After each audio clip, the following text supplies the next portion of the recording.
Ffe tukugambe genda ogulewo account. Ffe tukugambe genda ojeyo passport. Ffe tukugambe genda ofune driving permit.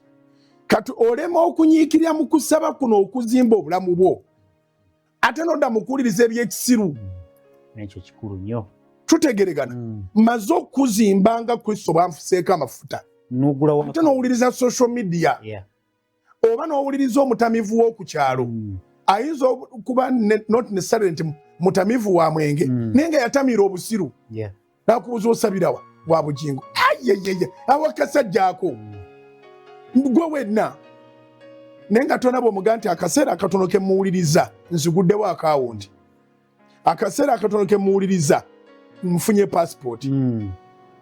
Kasugende ntandika omuwuliriza nekirowoozaako nti permit njeetaaga. Driving permit. Kakati sitaani yajja kutambuza ababaka be abanaakulemesa okusabira awali ekinaakuyamba ng'ate tebanabo bakuwadde. Tutegeregana. Ye inconsistency gye njogerako. Bayibuli egambye nti njagala abo abanjagala n'abo abanyiikira okunnoonya balinda Engero 8:17.